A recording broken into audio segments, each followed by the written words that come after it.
नमस्कार, मी पंजाब डक आहे. तर सर्वप्रथम सर्व राज्यातल्या सर्व शेतकऱ्याला सांगू इच्छितो की 13 मेला अंदमान बेटावर मान्सून दस्तक देणार आहे.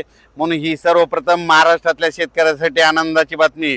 13 मेला मान्सून अंदमान दस्तक देईल आणि तिथून दिल्याच्या नंतर तुम्हाला सांगतो 13-14 पर्यंत 2-3 दिवस तिथं पडल्याच्या नंतर 10 दिवस केरळ यायला लागतात न ते 25-26 पर्यंत केरळपर्यंत येईल आणि तिथून 10 दिवस म्हणजे 7-8 जूनला महाराष्ट्रात मान्सून दाखल होण्याचे चान्सेस म्हणजे चिन्ह दिसत आहेत. म्हणून ही सर्वप्रथम शेतकऱ्याची आनंदाची बातमी.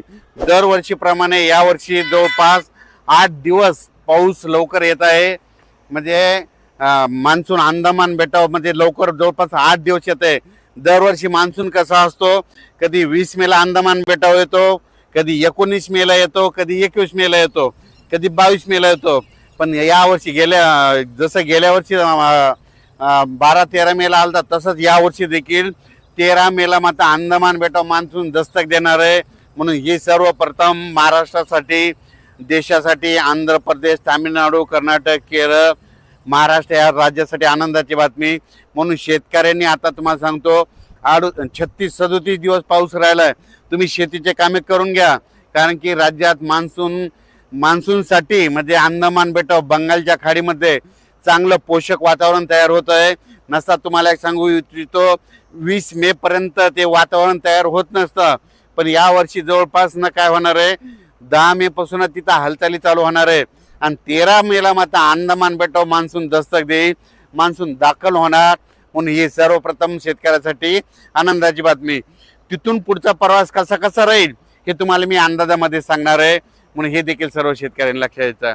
राज्यात मात्र आता सध्या जवळपास 10-12 दिवस तीव्र उन्हाची लाट राहणार आहे, उन्हाचा पारा राहणार आहे. म्हणून शेतकऱ्यांनी स्वतःची काळजी घ्यायची, पाळीव प्राण्याची घ्यायची, पशुधनाची घ्यायची.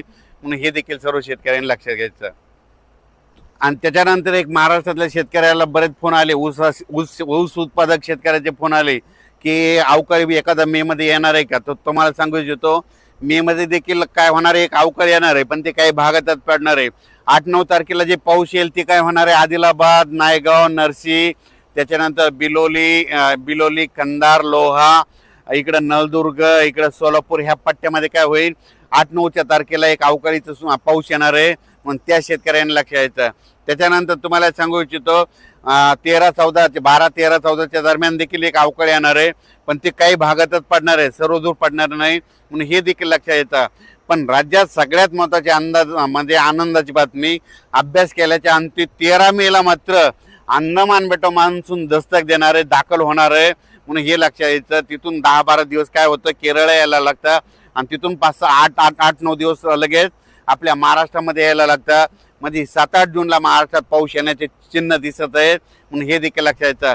आणखीन त्याच्यामध्ये बदल कसे होणार आहे हे तुम्हाला दररोज 2-2 दिवसाला अपडेट दिला जाईल. म्हणून हे देखील सर्व शेतकऱ्यांना लक्षात यायचं.